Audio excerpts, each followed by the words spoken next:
என்னுடைய ஐக்கிய குழு நண்பர்கள் அனைவருக்கும், கல்லூரி வளாக செயலர், கல்லூரி குழுமத்திற்கு என்னுடைய வாழ்த்துக்கள், வணக்கம், நன்றியை கூறிக்கொள்கிறோம். இந்த கல்வி ஆண்டின் நிறைவு ஒரு நாள், குறிப்பாக இந்த குமுகாய வழிபாட்டினுடைய நிறைவு நாள் வருகின்ற வாரம் நம்முடைய வேலிடிட்டி சர்வீஸ். இனி அடுத்த கல்வி ஆண்டில் தான் நம்முடைய வளாகத்தில் இந்த வழிபாட்டு மறையில் நாம் இணைந்து வழிபட இருக்கின்றோம். இந்த ஆண்டு முழுவதும் ஆண்டவர் நம்மை வழிநடத்தினார். எவ்வளவு ஏற்றங்கள், இறக்கங்கள், எவ்வளவு கடினங்கள், இவைகளின் நடுவிலும் ஆண்டவர் நம்மை பாதுகாத்தார், நம்மை வழிநடத்தினார், நம்மை தூக்கி சுமந்தார். எத்தனை நிலைகளிலே நாம் ஆண்டவருடைய இறை அருளை நாம் பெற்றிருக்கிறோம். அந்த நினைவோடு உள்ளத்தின் ஆழத்திலிருந்து நன்றிகளை ஆண்டவருக்கு ஏறெடுத்து இந்த வழிபாட்டிலே நாம் கலந்து கொள்ள அழைக்கப்படுகின்றோம். கண்களை மூடி ஆண்டவரை நோக்கி மன்றாடுவோம். ஆண்டவரே, உம்முடைய திருமறையின் மறைபொருளை பார்க்க எங்கள் கண்களை திறந்தருளும். ஆமென்.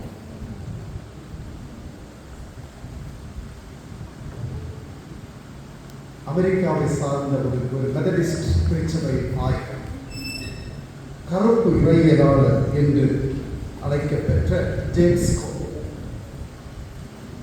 அழகிய ஒரு நூல் எழுதிய நூல் The Cross and the Lynching Tree.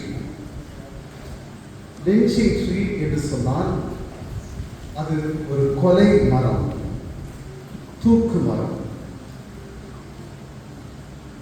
அமெரிக்காவில் 5000க்கு மேலான கருப்பின மக்கள் அநியாயமாக கொல்லப்பட்ட நிகழ்ச்சிகளை மையப்படுத்தி சிலுவையை புரிந்து கொள்ள வேண்டும் என்றால் மக்களுடைய பாடுகளின் வழியாகத்தான் நாம் சிலுவையை புரிந்து கொள்ள முடியும் என்கின்ற சிந்தனையை அவர் முன்வைக்கின்றார்.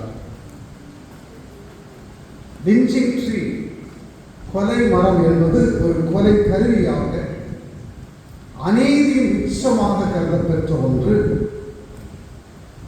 அந்த அநீதியின் உச்சத்திலிருந்துதான் நாம் சிலுவையை பார்க்க வேண்டும். ஏனென்றால் சிலுவையும் ஒரு அநீதியின் உச்சம். சிலுவை அநீதியை வெளிப்படுத்துகின்ற கடவுளுடைய செயல்.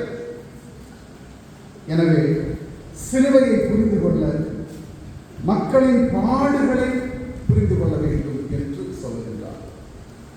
The cross and the lynching tree interpret each other.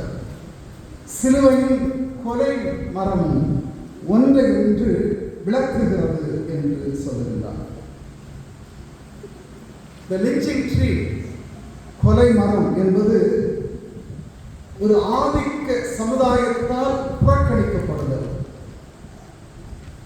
பொது நிலைகளில் இழிநிலைப்படுத்தப்படுதல், அவமானப்படுத்தப்படுதல், கொடூரமாக கொலை செய்யப்படுதல்.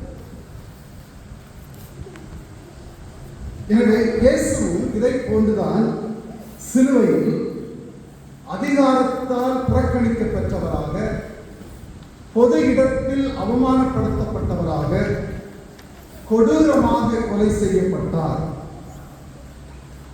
எனவே சிலுவையின் கொடூரத்தை உணர்ந்து கொள்ள, மக்களுடைய பாடுகளின் வழியாகத்தான் புரிந்து கொள்ள வேண்டும் என்று சொல்லுவோம்.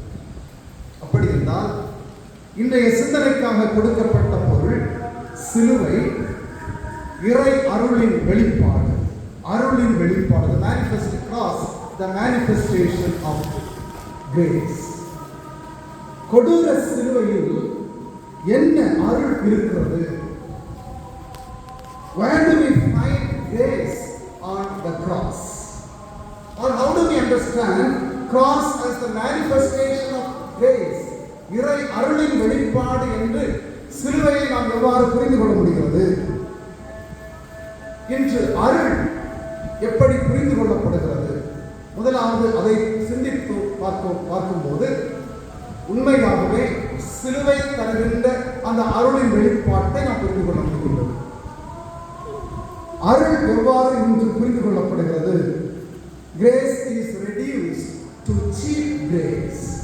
ஒரு மலிவு கிருபையாக இன்று கிருபை அருள் பயன்படுத்தப்படுவதை நாம் பார்க்கின்றோம்.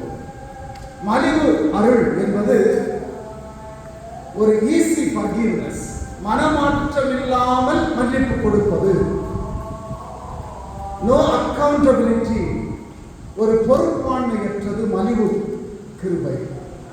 அது மட்டுமல்ல, அது மாற்றத்திற்கு வாய்ப்பு கொடுக்காத ஒன்று, நோ டிரான்ஸ்ஃபர்மேஷன். எனவேதான் டிட்ரிச் போனாஃபர் ஜெர்மன் நாட்டு இறையியலாளர் ஆயர் அழகாக சொல்வார், grace without discipleship is cheap grace. சீடத்துவமற்ற அருள் மலிவு அருள் என்று சொல்கிறார். கிரேஸ் வித்அவுட் த கிராஸ், சிலுவை இல்லாத அருள் மலிவு அருள். கிரேஸ் வித்அவுட் ஜீசஸ் கிரைஸ்ட், இயேசு கிறிஸ்து இல்லாத அருள் அது மலிவு கிருபை, சீப் கிரேஸ். எனவே இன்று அருள் அல்லது கிருபை என்று எவ்வாறு பயன்படுத்தப்படுகிறது என்று சொன்னால், grace becomes comfort without commitment. ஒப்படைப்பு இல்லாத ஒரு சுகமான ஒன்றாக இன்றைக்கு அருள் புரிந்து கொள்ளப்படுகிறது. ஒப்படைப்பு இல்லாத சுகம் இறை அருள் என்று புரிந்து கொள்ளப்படுகிறது. அது மட்டுமல்ல, கிரேஸ் இஸ் பிரைவேட்டைஸ்ட் ஆர் இண்டிவிஜுவலைஸ்ட். அருள் என்பது இன்றைக்கு அது தனியார் மயமாக்கப்பெற்ற, தனிநபர் மயமாக்கப்பெற்ற ஒன்றாக மாறியிருக்கிறது. பர்சனல் கிரேஸ், எனக்கு மட்டும்தான், என்னுடைய நலனுக்காக மட்டும் அருள் என்கின்ற அந்த பிரைவேட்டைஸ்ட் கிரேஸ். பர்சனல் சால்வேஷன், நான் மட்டும் மீட்படைய வேண்டும் என்று சொல்லுகின்ற அந்த சிந்தனையோடு தொடர்புடைய ஒரு தனி மீட்பு. சமுதாய, பொருளாதார, அரசியல் நிலைப்பாடுகளை மறந்த ஒரு அருள்தான் இந்த தனியார் மயமாக்கப்பெற்ற, தனிநபர் மயமாக்கப்பெற்ற அருள். கிரேஸ் பிகம்ஸ் செல்ஃப் சென்டர்ட், தன்னலமயமாக்கப்பெற்ற அருள். அது மட்டுமல்ல, grace is detached from justice, நீதியிலிருந்து விலக்கப்பெற்ற ஒன்றாக அருள் இன்றைக்கு பார்க்கப்படுகிறது. நீதியை விட்டு அகற்றிக்கப்பட்டிருக்கிறது. அதாவது அமைதிதான், silence is considered as grace. அமைதியாக இருப்பதுதான் அருள் என்ற நிலையில் இன்று புரிந்து கொள்ளப்படுகிறது. எப்படி என்றால், பாதிக்கப்பெற்றவர்களிடம் சென்று மன்னிப்போம் மறப்போம் என்று சொல்வது. பாதிக்கப்பெற்றவரிடம் நீங்கள் அதை மன்னித்து விடுங்கள், மறந்து விடுங்கள் என்று சொல்வதுதான் அது ஒரு நீதியற்ற அருள். நீதியற்ற அருள். அது மட்டுமல்ல, grace is blessing and prosperity and success. Grace becomes consumeristic. அருள் என்பது ஆசீர்வாதம், செழுமை அல்லது வெற்றி என்ற நிலையில் தான் இன்று அருள் புரிந்து கொள்ளப்படுகின்றது. அது மட்டுமல்ல, கிரேஸ் வித்அவுட் ரிலேஷன்ஷிப், உறவு இல்லாத ஒன்றாக அருள் மாற்றப்பட்டிருக்கிறது. Churches may preach grace, but divided in terms of caste, race or class and other differences. அருளை பற்றி பேசுகிற திருச்சபையில் அல்லது திருச்சபை நிறுவனங்களில், ஏன் இறையியல் கல்லூரியில் ஜாதி, ஏழை பணக்காரன் என்ற வேறுபாடு, மொழி வேறுபாடுகள். எனவே உறவற்ற ஒரு அருளாக இன்று அருள் மாறி இருக்கிறது. கிரேஸ் பிகம் சென்டிமெண்டல், ஒரு அதாவது உணர்ச்சி வசப்பட்ட ஒன்றாக இன்றைக்கு அருள் புரிந்து கொள்ளப்படுகிறது. சிலுவை இறை அருளின் வெளிப்பாடு என்றால் நாம் என்ன செய்ய வேண்டும் என்றால், இப்படிப்பட்ட மலிவு அருளிலிருந்து விலை உயர்ந்த அருளுக்கு நேராக ஏங்கி செல்ல வேண்டும். We need to move from cheap grace to costly grace. We need to move from private grace to public justice. தனிப்பட்ட அருள் என்பதிலிருந்து ஒரு பொது நீதிக்காக நாம் ஏங்கி செல்ல வேண்டும்.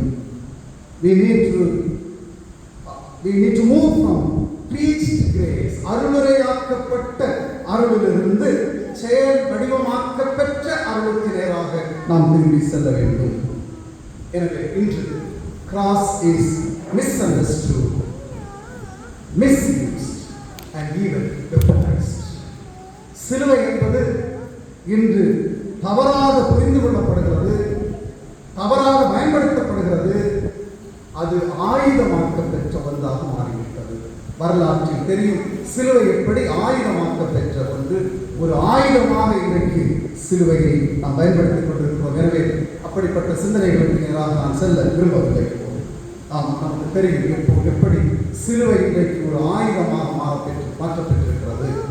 கொசிகே கோயாமாவுடைய no handle on the cross, சிலுவைக்கு கைப்பிடி இல்லை என்ற நூலில் சிலுவை இன்று ப்ராஃபிட், அதிகாரத்திற்காகவும் ஆதாயத்திற்காகவும் பயன்படுத்தப்படுகிறது என்ற அந்த சிந்தனையின் அடிப்படையில் சிலுவை இன்று தவறாக cross has been misused, misunderstood and even weaponized in our context. இந்த சூழலில் சிலுவை இறை அருளின் வெளிப்பாடு என்பதை நாம் 3வது திருமறை பகுதியாக படிக்க கேட்ட மாற்கு நற்செய்தி நூல் 10வது அதிகாரம் 46வது வசனத்திலிருந்து 52வது வசனம் வரை அடங்கியிருக்கின்ற அந்த பகுதியின் அடிப்படையில் cross the manifestation of grace என்பதை உங்களோடு நான் பகிர்ந்து கொள்ள விரும்புகிறேன். The healing of Bartimaeus, பர்தமேயுடைய குணமாக்குதல். பொதுவாக இதை ஒரு அற்புதத்தின் வரிசையில் வைத்து ஆண்டவர் அற்புதம் செய்வார், பார்வையற்றவர்களுக்கு ஆண்டவர் பார்வை கொடுப்பார் என்று இன்று அதை ஒரு மந்திரமாக இன்றைக்கு பயன்படுத்திக் கொண்டிருக்கின்ற சூழலில் இறை அருளை வெளிப்படுத்துகின்ற ஒரு நிகழ்ச்சியாக இந்த நிகழ்ச்சியை நாம் பார்க்க முற்பட வேண்டும். It's a fascinating text. Revelation of grace is always mobile. இறை அருள் எப்போதும், இறை அருளின் வெளிப்பாடு எப்போதும் இயங்கிக் கொண்டே இருக்கிறது. அது ஒரு இடத்தில் it's not stagnant, it's not static. ஒரு இடத்தில் அது நிலையானது அல்ல, அது எப்போதும் அருள் இயங்கிக் கொண்டிருக்கிறது என்பதைத்தான் இந்த பகுதியை நாம் பார்க்கின்றோம். சிலுவை நோக்கிய பயணத்தில் ஒரு அருளின் வெளிப்பாடு. Grace is the living demonstration of what the cross means. அதாவது சிலுவை என்றால் என்ன என்று நாம் கேட்கும்போது அது அருளின் வெளிப்பாடு, அருளின் செயல்பாடு. Cross as the manifestation of grace என்று சொல்வதை விட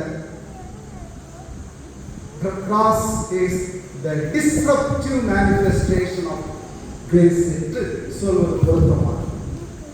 ஏனென்றால் manifestation of அருளின் வெளிப்பாடு என்பதை விட அருளின் வெளிப்பாட்டில் இடையூறு பண்ணுகின்ற ஒன்றாகத்தான் சிலுவை இருக்கிறது என்பதை இந்த நாளிலே நான் உங்களோடு பகிர்ந்து கொள்ள விரும்புகின்றேன். Cross as the disruptive manifestation of grace.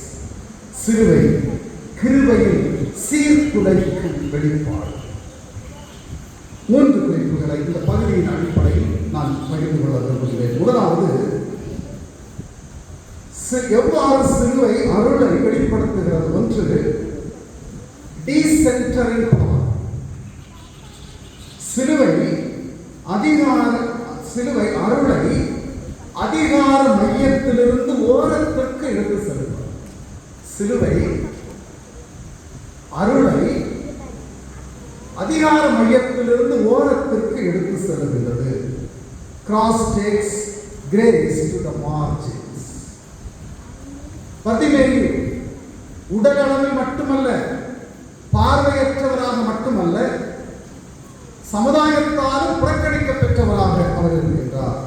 Social rejection, exclusion. சாலையோரம் அமர்ந்திருக்கின்றார், ரோட் சைடு. திருமறையை நாம் படிக்கும் போது இறை அருள் அதிக நேரங்களில் எல்லாம் சாலையோரங்களில் தான் வெளிப்பட்டிருக்கிறது என்பதை நாம் பார்க்கின்றோம். மோசே இறை அருளை பெற்ற இடம், முச்செடியின் அனுபவத்தை பெற்ற இடம் ஒரு மார்ஜின், விளிம்பு நிலை.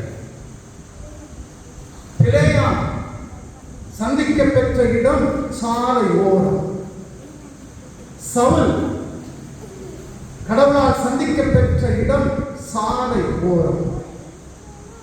இங்கே ஒரு வர்திமேயும் சாலை ஓரத்தில் இறை அருளை பெற்றுக் கொள்கின்றதை நாம் பார்க்கின்றோம்.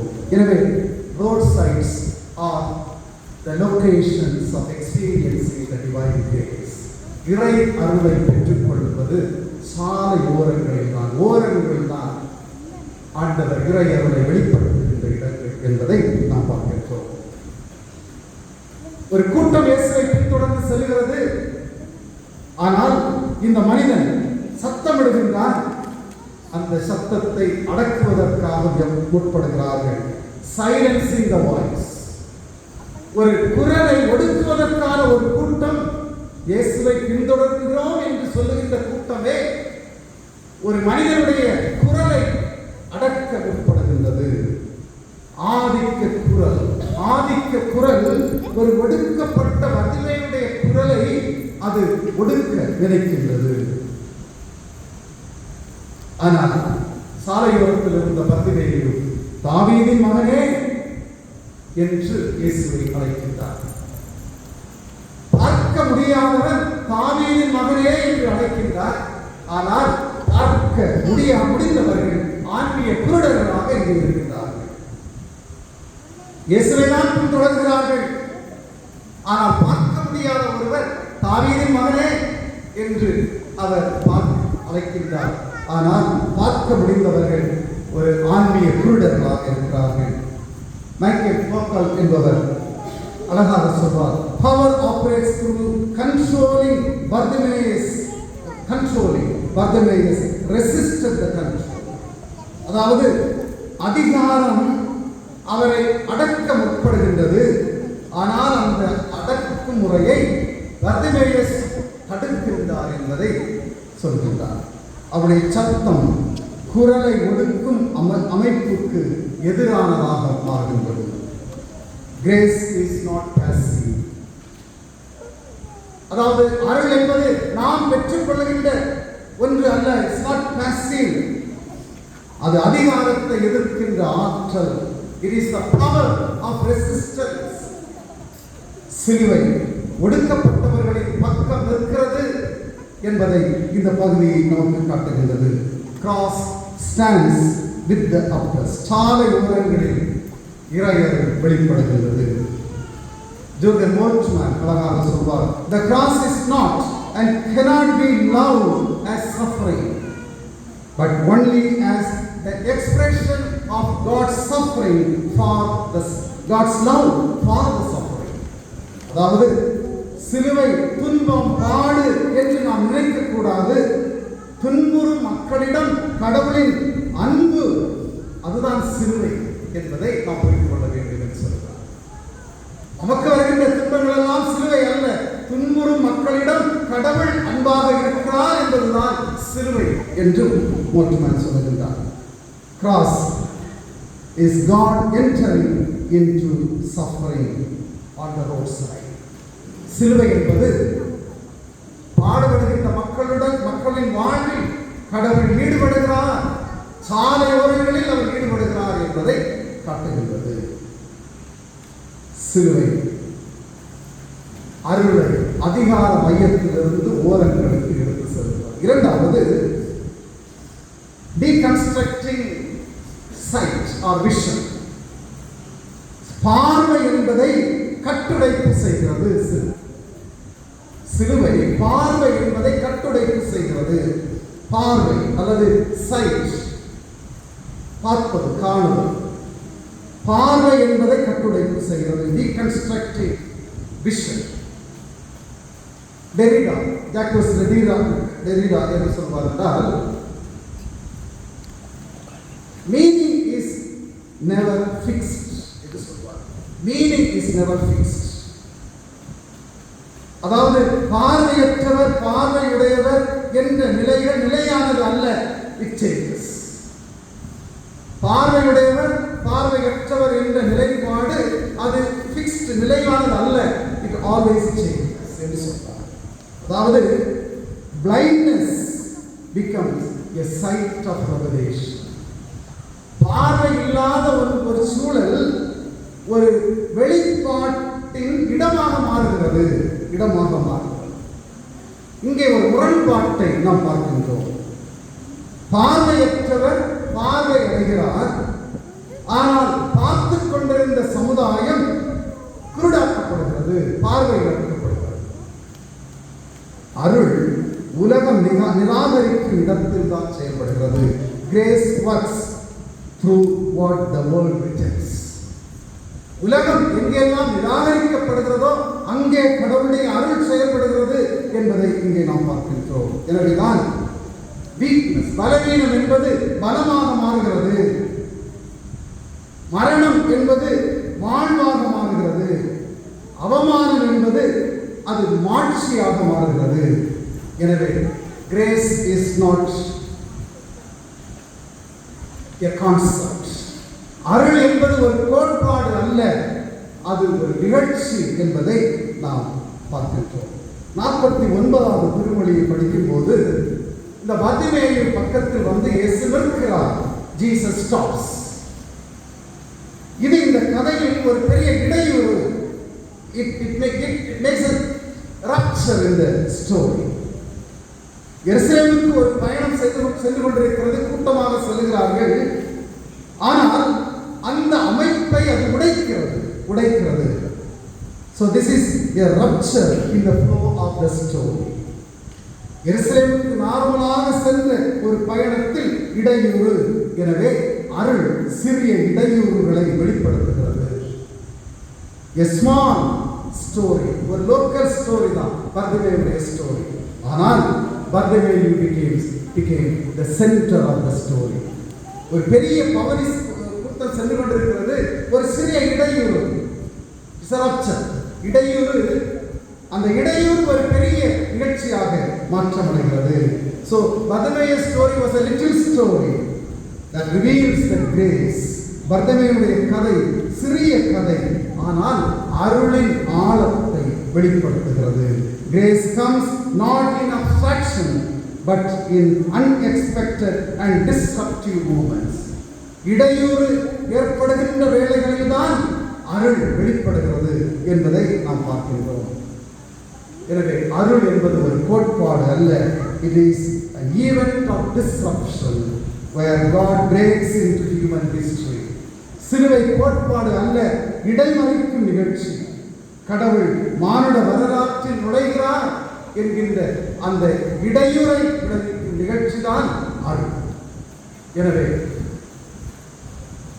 சிலுவை அருளின் வெளிப்பாடு என்று சொன்னால் it deconstructs the idea of vision. பார்வை என்ற ஒரு கருத்தியலை அது மறுகட்ட உடைப்பு செய்கிறது. மூன்றாவது, சிலுவை அருளின் வெளிப்பாடு என்று சொன்னால் அது அடையாளத்தை மறுகட்டுமானம் செய்கிறது. Reconstructing identity. முதலாவது, அருள் அதிகாரத்தை மையத்திலிருந்து ஓரங்களுக்கு எடுத்து செல்கிறது, டீசென்டரிங் பவர். இரண்டாவது, பார்வை என்ற ஒரு கட்டமைப்பை கட்டுடைப்பு செய்கிறது, deconstructing the concept of vision. மூன்றாவது, it reconstructs identity. ஒரு அடையாளத்தை மறுகட்டுமானம் செய்கிறது. இந்த மனிதர் ஒரு பார்வையற்றவர் இப்போது பார்வையடைகிறார், அடையாளம் மறுகட்டுமானம் செய்யப்படுகிறது. பிச்சை எடுத்துக் கொண்டிருந்தவர் இப்போது பின்பற்றுகிறவராக மாறுகிறார். பிச்சை எடுத்தவர் பின்பற்றுகிறவராக மாறுகிறார். A beggar becomes a father. பர்திமேயுவை பிச்சை எடுப்பதிலிருந்து சீடனாக மாற்றுகிறது இறைவன். 50வது திருமொழியை படிக்கும்போது அவன் மேல் ஆடையை தூக்கி எறிந்துவிட்டு இயேசுவிடம் வருகிறார் என்று நாம் படிக்கிறோம். போஸ்ட்மாடர்ன் நிப்பின் நவீனத்துவம் சிந்தனையில் அடையாளம் என்பதும் நிலையானது அல்ல, அடையாளம் என்பதும் நிலையானது அல்ல, அது மாற்றமடையும் ஒன்று. In postmodernism, identity is transformable. Jesus moves from blind beggar, the one who sees, and the disciple on the way. ஒரு சாலையில் அமர்ந்து பிச்சை எடுத்துக் கொண்டிருந்த ஒரு மனிதனை, கண் தெரியாத பார்வையற்ற மனிதனை பார்வையடைய செய்கிறார், ஒரு சீடனாக மாற்றுகிறார். பால் ரிக்கர் என்று சொல்லுகிறார். என்று சொல்லும்போது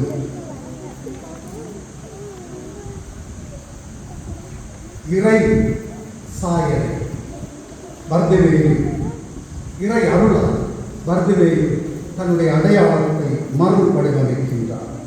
எனவே இறை அருள் என்பது சுகம் தருவது மட்டுமல்ல. இன்றைக்கு சுகத்தை மட்டும் பேசிக் கொண்டிருக்கிறோம். சுகம் தருவது அல்ல, மனித வரலாற்றை மாற்றி எழுதுவதுதான் இறை அருள். Cross redefines the social labels. சிலுவை சமுதாய பெயர் பலகைகளை அல்லது அடையாளங்களை வரையறை செய்கிறது. Redefines our social labels. Grace revealed through the cross makes the voiceless to shout. சிலுவையின் வழியாக வெளிப்பட்ட அருள் பேச முடியாதவர்களை பேச வைக்கிறது, பார்வையற்றவர்களை பார்வையடைய செய்கிறது. அந்த பயணம் இடையூறு செய்யப்படுகிறது, அடையாளம் மாற்றப்படுகிறது. எனவே சிலுவை என்பது ஒரு இறையியல் சார்ந்த கருத்து அல்ல, அது ஒரு தீவிரமான நிலைக்குலைய செய்யும் ஒரு அருளின் செயல்பாடு.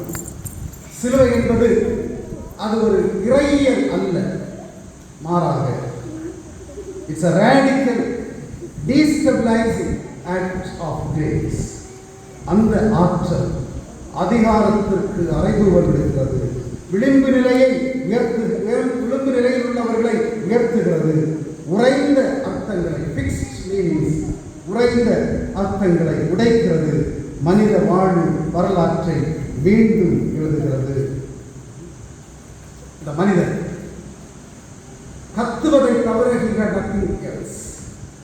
He cried before God, before Christ. He had nothing to offer, only crying. Cross assures that no cry is small. சிலுவை நமக்கு தருகின்ற ஒரு சிந்தனை, எந்த அழுகை சிறிய அழுகை அல்ல, சிறிய அழுகைகளையும் ஆண்டவர் கேட்கிறார் என்பதை தான் சிலுவை நமக்கு வெளிப்படுத்துகின்றது.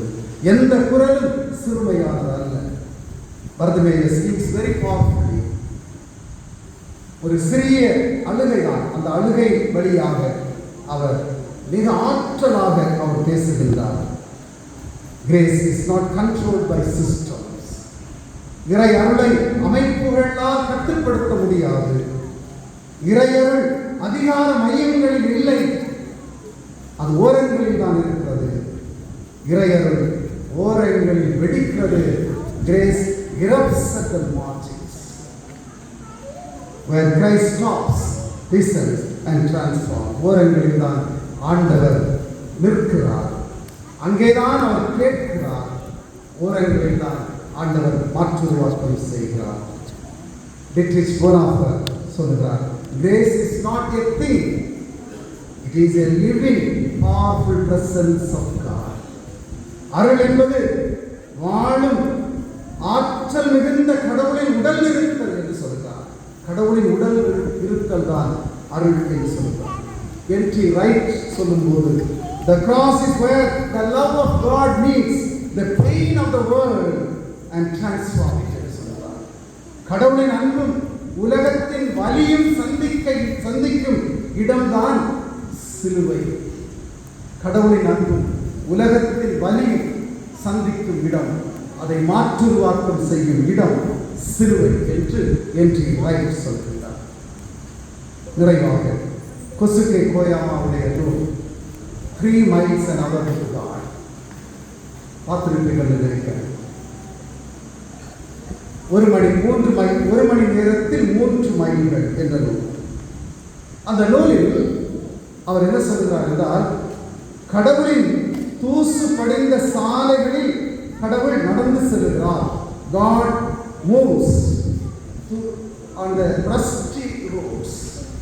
தூசு படிந்த சாலைகளில் கடவுள் நடந்து செல்கிறார். அது மட்டுமல்ல, God moves very slow. அவர் எப்போதும் வேகமாக செல்கிறவர் அல்ல. God doesn't walk fast. 3 miles an hour. ஒரு மணி நேரத்தில் 3 mile. Cross is God walking with us. சிலுவை என்பது கடவுள் நம்மோடு நடக்கிறார், நம்மோடு இணைந்து நடக்கிறார். கடவுள் நம்மோடு நடக்கிறார் என்பதுதான் சிலுவை. நம் சுமைகளை சுமந்து நம்முடைய பலவீனங்களை ஏற்றுக்கொண்டு அவர் துரிதமாக செல்கிறவர் அல்ல. He always walks with us. நம்முடைய நிலைகளில் நம்முடைய வேகத்தில் தான் அவர் நடந்து சென்று கொண்டிருக்கிறார். எனவே cross and grace belong to each other. சிலுவையும் அருளும் ஒன்றை ஒன்று தொடர்புடையது. சிலுவையை விட்டு அருள் இல்லை, அருள் இல்லாமல் சிலுவை இல்லை, ஒன்றோடொன்று தொடர்புடையது என்று சொல்கிறார். The cross and grace are the footprints of the love of Christ. அதாவது சிலுவையும் அருளும் கிறிஸ்துவின் பாதச்சுவடுகள் என்று பெயராக சொல்கிறார். சிலுவையும் அருளும், the cross and grace are the footprints of the love of Christ. Amen.